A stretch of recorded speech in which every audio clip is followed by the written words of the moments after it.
coverage you can count on. KOMU 8 News starts now. February is gone, March is here, but the weather remains the same. And of course, by now, you know exactly what's coming this weekend. Good afternoon, everyone. I'm Jem Reek. And I'm Monica Madden. Thank you for joining us. Let's send it over to Matt to see what we can expect this week. Yeah, it's certainly in like a lion as our next batch of winter weather arrives tomorrow. Right now, we are seeing a few flurries across the region, mainly along and north of I-70. You can see those here on our live Doppler 8 First Alert radar, and we're going to continue to see these passing flurries along and north of I-70 through the overnight hours. But temperatures well above freezing right now, so it's not going to cause any problems for us. 37 is our current temperature in Columbia, 38 in Jefferson City, 36 in Boonville. And as we go through the evening hours, there is that chance of those flurries. Temperatures holding above freezing through the 9 o'clock hour, and eventually we will fall below freezing with those cloudy skies. Now, a majority of our Saturday will be dry with a lot of cloud cover across the region, but look off to our west. That's where this system really starts to develop and move in overnight. Saturday into Sunday, widespread moderate snow will begin to move into the region, lasting through Sunday afternoon. I'll tell you how much snow you can expect coming up in my full forecast in just a few minutes. Should marijuana possession in Missouri be a felony or a misdemeanor? A bill at the Capitol would lessen the punishment. KMU 8's Jared Austin is in the studio with reaction from a mid-Missouri prosecutor about decriminalizing pot. The sponsor of the bill to decriminalize marijuana said his goal is to help keep nonviolent offenders out of prison. It would turn what is right now a felony into a misdemeanor. A prosecuting attorney I talked to said she rarely sees people punished with jail time for marijuana possession. Stephanie Lunsford just started her term as prosecuting attorney in January. When I asked her about Representative Shamed Dogan's bill to decriminalize marijuana, she says she will stick to the script. Whatever the law is, and it does from time to time change, or elements of a crime can change if the legislature determines to change the wording of the statute, and you still apply it to the facts. What Representative Dogan is looking to do is decriminalize marijuana in Missouri. Now I'm going to use a comparison of 100 grams of marijuana with Pop-Tarts and 35 grams of marijuana with the Hershey's chocolate bar. 100 grams or more of marijuana, according to House Bill 1095, would be a Class A misdemeanor, but 100 grams or less would be a small infraction. Now, this is in conjunction with 35 grams of marijuana under the current law would be a Class D felony, punishable for up to 7 years in prison. Making it a misdemeanor takes that down to a maximum of 1 year in jail. Dogan says in his statement that too many people are imprisoned for marijuana possession. Lunsford says there are different options for people convicted with felony marijuana possession. In most cases, Lunsford says people in prison for marijuana did one thing wrong. Sometimes a person may be given probation initially, and they may violate their probation. The bill will still need to go through one more reading and signed by the governor. Lunsford says if the law goes into effect, it would be a big jump from the current one. In the studio, Jared Austin, KMU 8 News. Firefighters are still working to figure out what started a Columbia house fire this afternoon. Firefighters responded to El Cortez Drive about 1:30. The assistant fire marshal, Sean Magruder, says it was a normal fire investigation. Crews wrapped up a couple of hours ago. No one was hurt. President Trump is back in Washington from Vietnam, but under fire for something he said about North Korea's Kim Jong-un. It's playing out as the House prepares to expand its investigation into the president's finances. And a new report is raising questions about the president's son-in-law, Jared Kushner. NBC's Blaine Alexander has it all covered from Washington. The New York Times reporting President Trump last year directed his then chief of staff, John Kelly, to grant a top secret security clearance to Jared Kushner, the president's son-in-law and advisor, despite concerns raised by intelligence officials. It's something the president denied to the Times earlier this year. I don't think I have the authority to do that. I'm not sure I do, but I wouldn't do it. Democrats pouncing. That is a bold-faced lie.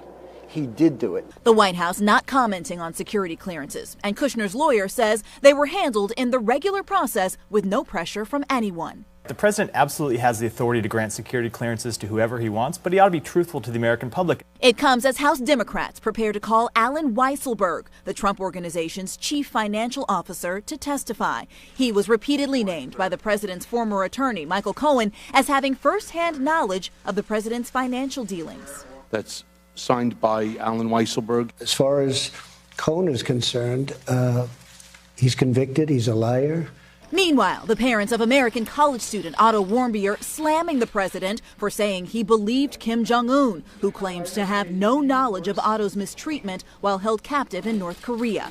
Writing, Kim and his evil regime are responsible for Otto's death. No excuses or lavish praise can change that. The president has never changed and completely agrees with the Warmbier family that North Korea is responsible for Otto's death. Pinning the blame on the country, but not its leader. Blaine Alexander, NBC News, Washington. The president is facing backlash from both parties over those comments, and at least one lawmaker is calling on the president to apologize to the family's parents. Washington Governor Jay Inslee says he's running for the Democratic presidential nomination. He made the announcement today at a Seattle solar business. That location was no accident, as Inslee made climate change the primary focus during his speech. He says reversing climate change should be America's top priority. The 68-year-old is in his second term as governor. He is the 11th major Democrat to announce a bid. More than 1,000 TSA workers are reportedly still owed back pay from the government shutdown. A source told CNN that TSA's efforts to partially pay workers during the shutdown messed up the payroll system. The shutdown caused staffing shortages and even forced airports to shut down security checkpoints. A transcript of a TSA conference call Wednesday shows the agency is trying to fix the system. Wells Fargo is in talks with federal officials to settle 2 investigations connected to the bank's infamous fake account scandal. According to Forbes, Wells Fargo is the 4th largest bank in the U.S. Wells Fargo admitted in 2016 that workers opened millions of fake banks and credit card accounts. The Department of Justice and the Securities and Exchange Commission are investigating a potential settlement that could help the bank, but discussions have only just begun. Coming up, that's Norm Stewart on the right. What's he handing to the man on the left? Here's a hint. Think of the planets. And after closing last year, we'll tell you why one unique farm-museum combo has something to celebrate. And you're taking a live look over the Missouri River at Roachport on this Friday afternoon. It is 5:06. This is KOMU 8 News, first at 5. Coverage you can count on.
A big surprise for a Columbia veteran today. As for the tease about the planets a few minutes ago, think about Saturn.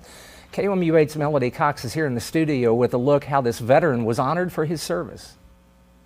Today I met with Columbia native and Army veteran Eric Collins. He fought in Iran back in 2005. He's right here behind me. He traveled with the Army, but traveling around his home city has been difficult until today.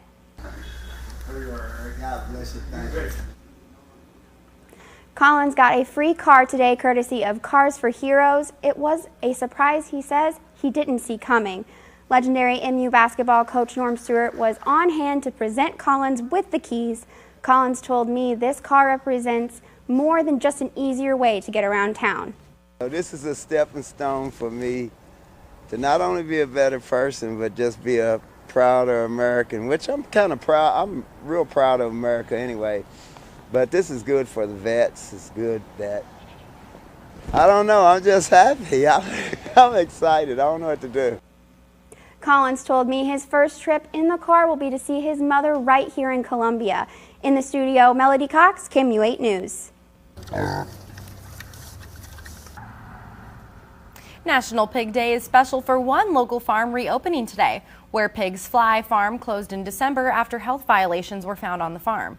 The owner says she's bringing new ideas to the farm and the community. Be a good place for people to come, not only learn about the farm, but also see where they can go career-wise when in the farming industry, or agriculture industry, I should say. Brennecke says they're working with colleagues, colleges and the Department of Agriculture to make the farm more educational.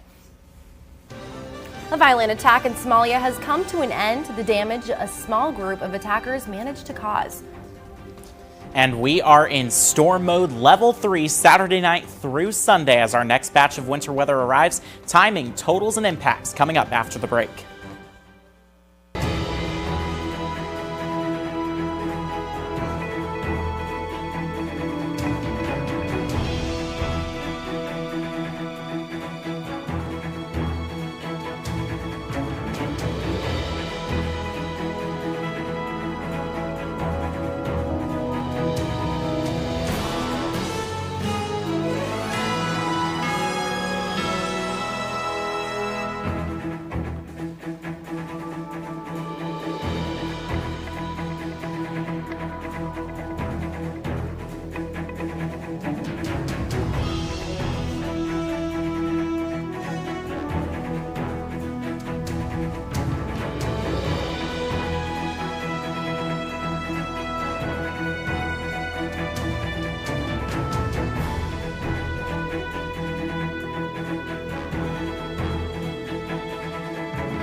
Welcome back to KOMU 8 News at 5 o'clock, taking a live look over Jefferson City. A lot of cloud cover across the region right now, and that's pretty much going to continue not only through the overnight hours, but through the weekend. And we're going to throw winter weather on top of that as well. Satellite and radar right now shows you that thick cloud cover across the region. Even a few flurries along and north of I-70. That's not going to accumulate, but that is going to remain possible through the evening. Light sprinkles and flurries possible. Again, temperatures stay well above freezing through a good chunk of our evening, so I don't expect any issues. And through a good chunk of our Saturday, I don't expect any issues. But Saturday night into Sunday, that's when our next winter storm arrives. We do have winter storm watches in effect for areas basically along and south of Highway 24. These winter storm watches go into effect at 6 p.m. tomorrow and last through 6 p.m. Sunday. And over the next few hours, I expect this to be upgraded to either a winter weather advisory or a winter storm warning, depending on where you live. So let's track this for you hour by hour on Preciptcast. 3 o'clock in the morning, a lot of cloud cover across the region. That continues through the overnight hours. And again, most of Saturday is fairly dry. I wouldn't be surprised if we see a few flurries or sprinkles in the afternoon as this system starts to move in. But again, that's not the main concern. After 9 o'clock, that's when this system really starts to get its act together and push in. Notice this area and this freezing line well to our south. I expect all snow for us. Anytime after 9 o'clock, that snow starts to move in, and it's moderate to heavy anytime after midnight. This moderate to heavy snow continues into Sunday morning. Here's 7 a.m. You can see that widespread snow continuing. Now, this particular model does start to push this out of the area a little earlier than I expect. I do expect snow to continue through Sunday afternoon. So do keep that in mind that at least by 3, 4 o'clock, we're at the very least probably still seeing flurries across the region. Then this does start to move out and bitter cold air will move in as well. We are expecting travel impacts with this, giving you the green light before 9 o'clock Saturday. No issues there. Saturday night into sunrise on Sunday, that's when we'll start to see those issues moving in. And then Sunday morning, 6 a.m. to noon, I'm expecting covered roadways and winds will start to pick up. So we'll see reduced visibility across the area, and that's going to continue to cause problems. By the afternoon and evening hours, that snow starts to come to an end, but the winds continue. So we'll continue to see those blustery conditions blowing things around. 3 to 5 inches expected for areas along and south of Highway 24 to about Highway 50. That does include Columbia to Mexico to Herman, stretching back to the west. Areas near Jefferson City towards the Lake of the Ozarks could see 5 to 7 inches of snow. Areas north of Highway 24, talking Paris, Moberly, Macon, Brunswick, 1 to 3 inches of snow. And as I mentioned, we are going to be windy with this event. Those winds shifting out of the north, gusting up to 30 miles per hour Sunday afternoon. That's going to cause that snow to blow around, and that will reduce visibility. Also, that is going to usher in bitter cold temperatures as we go through the day. Here's Sunday evening for you. Wind chills in the single digits. Then come Monday morning, we're looking at wind chills ranging from anywhere from -10 to -20 degrees. So dangerously cold air will filter in on the backside of this as well. If we combine all of this, the cold, the snow, we are in storm mode level 3. This is Saturday night through Sunday. Again, 2 to 5 inches of snow for most of us, up to 7 in some spots, and then that dangerously cold air will settle in. For tonight, a few flurries are possible, but this is not with this current system that's going to be impacting us Saturday night into Sunday. 25 degrees our low temperature. Temperatures warm into the upper 30s to lower 40s tomorrow afternoon. 38 degrees our high temperature there. Then, of course, our storm mode coverage on Sunday with that snow really starting to push into the region. Sunshine on Monday. Cold air sticks around for Monday and Tuesday. And then we're watching potentially another system by the end of next week. Stay tuned for updates. Here's what's happening right now. The kickoff parade for True False, called the March March, has just gotten started. You can see people walking down. I don't see any. Oh, look, some drummers. All right, probably some nice music. The parade started at the Boone County Courthouse Square and finishes at the Missouri Theater on 9th Street. The True Falls Film Festival started yesterday and ends on Sunday. A battle against Islamic extremist fighters in a Somalia hotel is over. Members of al-Shabaab attacked the hotel overnight and killed at least 24 people, wounded 50 more. It began with 2 car bombs. 4 gunmen then shot up the hotel and nearby businesses. The hotel is a popular spot with government leaders and has been attacked a number of times before. The lawyer for the man charged in killing 4 people at Brussels Jewish Museum says prosecutors are desperate for a guilty verdict. The defendant is a French nationalist who is believed to have fought with ISIS in Syria. French and Belgian security were tracking him. He was able to allegedly walk into the entrance, shot an Israeli couple and 2 museum workers. A verdict is expected next week. An Indian pilot captured by the Pakistani army is back home. The pilot was handed over today at the border crossing. He was shot down Wednesday while in a dogfight. Once home, he was taken to a hospital for a mandatory checkup. Getting the flu is completely free, but the solution to the illness is much pricier. How one Mid-Missourian had to make a tough decision this season. And you're taking a live look over downtown Columbia on this Friday afternoon. It's 5:19. This is KOMU 8 News, first at 5. Coverage you can count on. We'll be right back.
More and more people are getting the flu. The CDC is reporting the flu is now widespread in 49 states, including Missouri.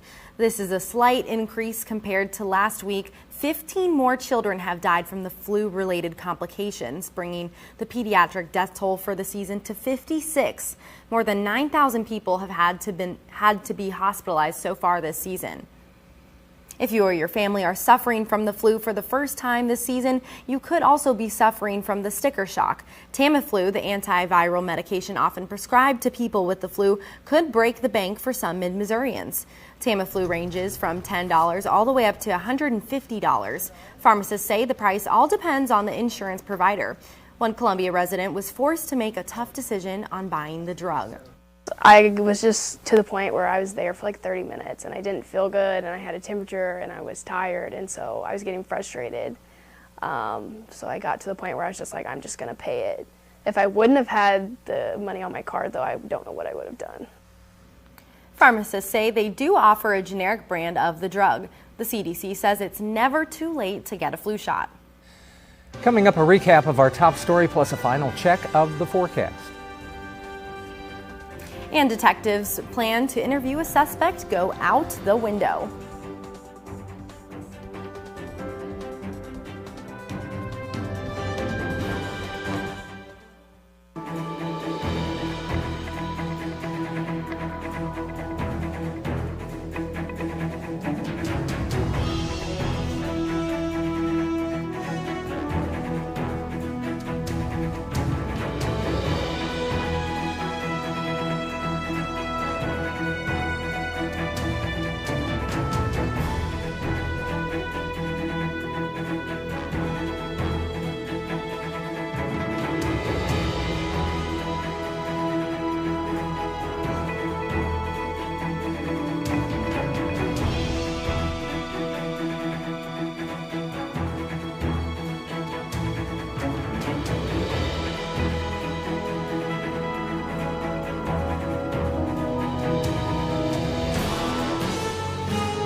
Recapping one of our top stories, there's an effort to decriminalize marijuana in Missouri. House Bill 1095 would make the possession of 100 grams or less an infraction rather than a felony. The bill's sponsor says his goal is to keep nonviolent offenders out of prison. We'll have more details coming up at 6 o'clock. Now here's a look at what we're following for KOMU 8 News at 6. Prosecutors have charged 2 daycare workers with alleged child abuse. We will show you some very shocking video that's coming up at 6 o'clock. Matt. And we are in storm mode level 3 tomorrow night into Sunday. But I really want to emphasize that a majority of our day tomorrow is going to be perfectly dry. Temperatures start in the middle 20s, warming into the middle to upper 30s by the afternoon. Snow moves in overnight, a widespread 2 to 5 inches. Locally, higher amounts of up to 7 inches possible. A teenager in police custody saw his chance to make a run for it, and he took it. As soon as the detective leaves, the team checks the window, and it's unlocked, so he just slips through, falling 2 stories to the ground. Oh. Yeah, a camera outside of the building There he catches goes. his mad dash to freedom, but his escape only lasted for about 4 hours. If only Yeah. winter would escape and be done. Yeah. I'd say there's a 100% chance all of the bread is gone at store shelves right now. Yeah, and you know, I've never understood why specifically Milk people go get bread and milk, bread. but it is what it is. Enjoy your milk sandwiches, everyone. It's been around, it's been that way for years. I can say that. That is our time for now. Thanks for joining us. Good night.